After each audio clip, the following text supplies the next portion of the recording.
How you doing? This is John, and welcome to John's Long Box. I came out of my turkey coma long enough to showcase this comic. It's a couple of days after Thanksgiving. I took a couple of days off. I'm relaxing with the family, and I'm sure you can understand. Well, happy Thanksgiving to you. So today I'm digging out an old obscure comic. This is Comico, the Amazon. This was a 3-issue miniseries. Okay, look at this cover. It looks like it's beat up, but it's not. It's actually in very good condition.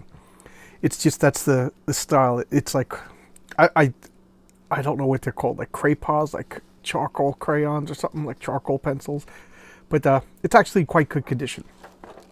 And this is by Steven Seagal and Tim Sale. Not Steven Seagal the actor. Steven Seagal. He's most famous. He did Sandman Mystery Theater. He did It's a Plane, a graphic novel with DC. And most famously, he created Big Hero 6, and he also created Ben 10, the cartoon. And Tim Sale is the artist. Everybody knows Tim Sale, even though they don't. He works a lot with Jeff Loeb. He did a lot of like Iron Man Gray, Iron Man Gold, The Long Halloween with Batman. He also did the art on Heroes. I forget which character with the precognition, but the heroin addict would paint pictures. Tim Sale did all that artwork. Okay, well this comic is okay. Let's look at the indicia. This is number 1, 1989. This comic. Let's go back to the cover. This comic came out like at a time I was starting college, and I was really into Jack Kerouac and all of the beat poets, stuff like that. So this comic just came out at a perfect timing for me. And 3-issue series. It's quite odd. I had to reread it to remember all the details. But again, I was all into like counterculture and the beat poets. I read on the road, and I traveled across the country because of that book. And this comic is right up there in that. So this is. I'll just talk. I'm not going to talk too particularly about this particular issue, but the 3-issue series. But I won't spoil it. So here we have an American journalist. He's going to the Amazon. Why? Because there's a logging company that's logging the trees, and an American went missing, and nobody seems to care. So he's going down there to see what happened to the missing American. So it's all of his inner dialogue. This I love. This is the Amazon River. He said it's wide. It might as well be an ocean. And he's going deep and deep and deep.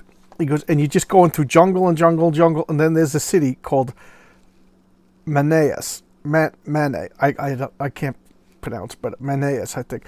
And he says it's just like it was built by the French. It was built by the English, and also the Indians. So he says he goes, you don't have culture clash when you go in there. You have culture clashes because it's just all these different styles. And some of the people, they speak Portuguese, some of the people speak Spanish, some people speak English, and then there's a mix of various tribes. So this was a city I wanted to go to. Of course, I never made it there, but this was a city I wanted to go to. And he says that there's nice, opulent French villas right next to lean-to shanty tin houses. And then you go outside, and there's Indians. So just sounds like a place like, you'd hang out with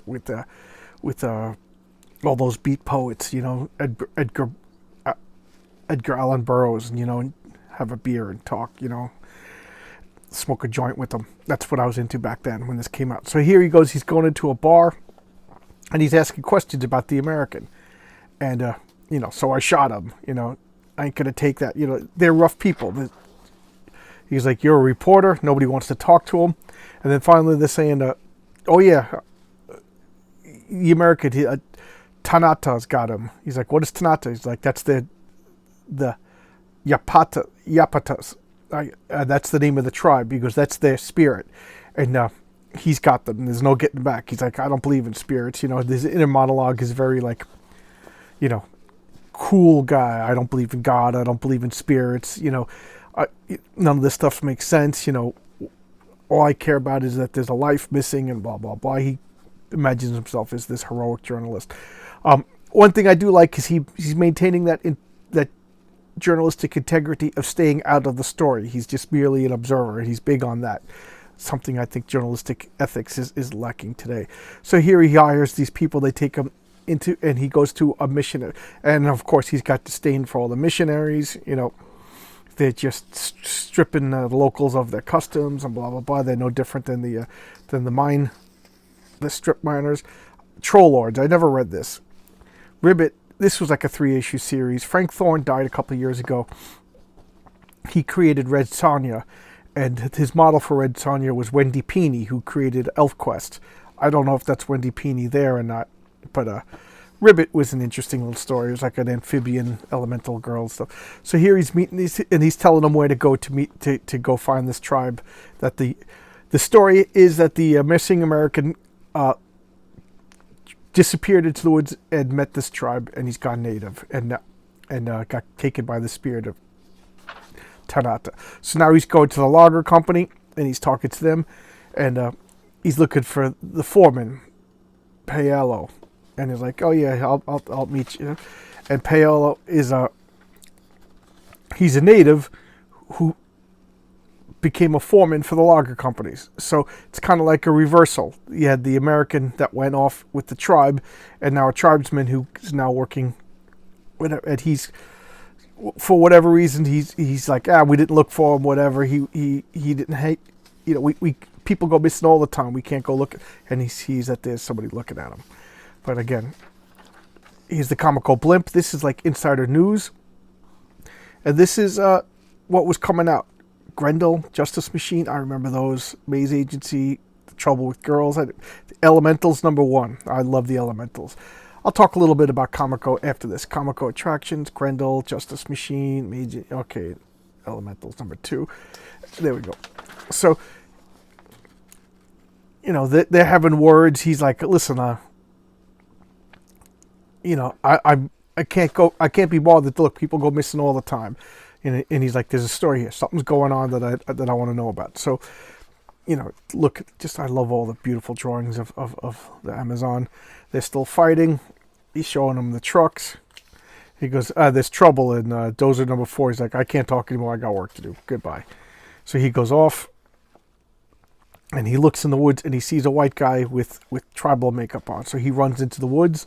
And he sees Robinson. Somebody's spying on him.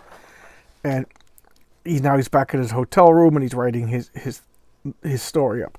And then they talk about there was a lot of sabotage going on at the logging company, and he's like, that's Robertson. He's like, I got to go find him. So the next issue, he's looking for an interpreter and looking for a way to meet up with the Robertson and the I don't know how to pronounce it, so I'm not going to the native tribe. So and that's what the next 2 issues is. Just, of course, he meets Robertson. He hears his story. I'm not going to tell you the whole story, but it was just what I wanted to hear at a time. I guess I was looking for something in my life at the time too. High school was over, starting college.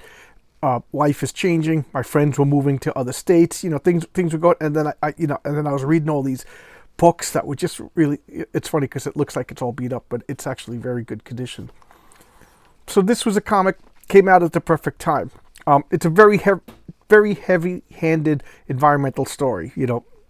The Amazon was going to get destroyed, and if the Amazon's destroyed, we're all going to suffocate because that makes all the We've learned that the ocean produces most of the oxygen, not the Amazon. But I still don't want to see the Amazon destroyed. I liked it. 3 issues. It came from Comico, so it's never been reissued. This is kind of hard to find, and if you do find, it's only like $2. I looked up the price beforehand, but 3 issues, $6. It's a nice story. I love the artwork. Steve Seagal. He's an interesting writer. He does so many different things. Now this company Comico, it's kind of controversial. I thought it was a very important, it was, to me, it was before Eclipse Comics, before First.